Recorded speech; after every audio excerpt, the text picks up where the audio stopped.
Your heart is a muscular organ that pumps blood containing the oxygen and nutrients your body needs. The pumping sections of the heart are the right atrium, the right ventricle, the left atrium, and the left ventricle. In your heart, oxygen-poor blood flows from your body through your large veins into your right atrium. Next, your blood moves into your right ventricle, which contracts, sending the blood out of the heart to pick up the oxygen from your lungs. Oxygen-rich blood moves out of your lungs into your left atrium, then moves into your left ventricle. Finally, your left ventricle contracts, sending oxygen-rich blood out of your heart to your body. Heart failure occurs when the heart is unable to provide sufficient blood to meet the body's needs. It is not a disease on its own, but rather a consequence of other underlying conditions.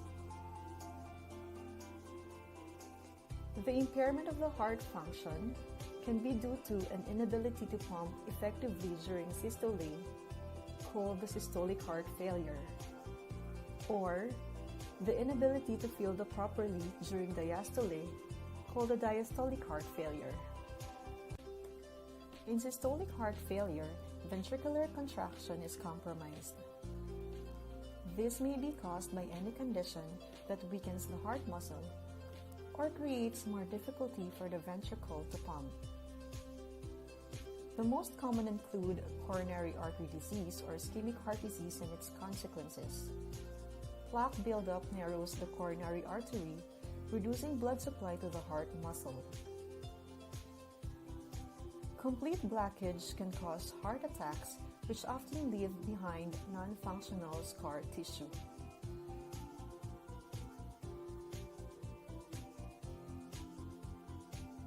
In dilated cardiomyopathy, the ventricular wall is dilated, becomes thin and weak.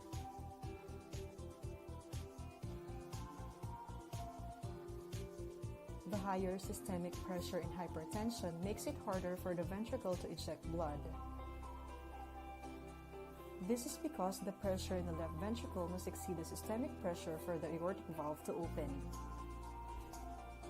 Another one is valvular heart disease. Damage to the valve, such as stenosis, also makes it more difficult for the ventricle to pump. The effectiveness of ventricular contraction is measured by the ejection fraction. Typically, the left ventricle is filled with about 100 ml of blood, but only 60 ml is ejected during contraction. This corresponds to an ejection fraction of 60%, wherein the normal range of ejection fraction is between 50 and 70. When ventricular contraction is impaired, the volume of ejected blood is reduced, and so is the value of ejection fraction. In systolic heart failure, it drops below 40%. In diastolic heart failure, the ventricle is filled with less blood. This may be because it is smaller than usual, or it has lost the ability to relax.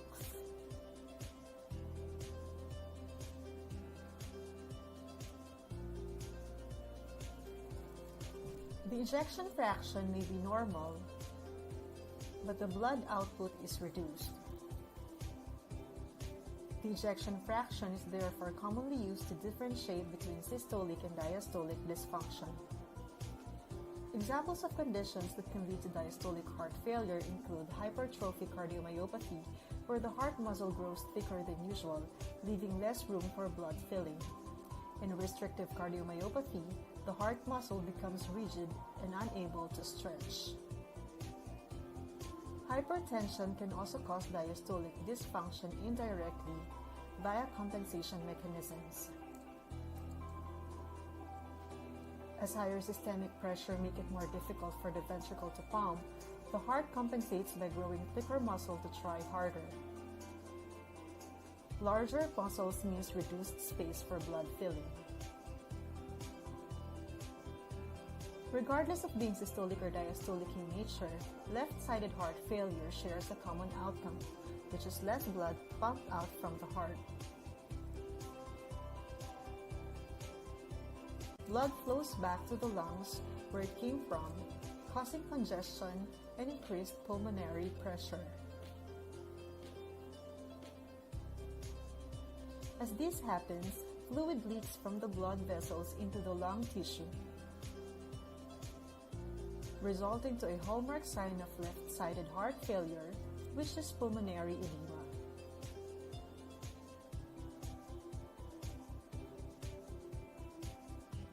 Accumulation of the fluid in the alveoli impedes the gas exchange process, resulting in respiratory symptoms, such as shortness of breath, which worsens when lying down, and chest crackles.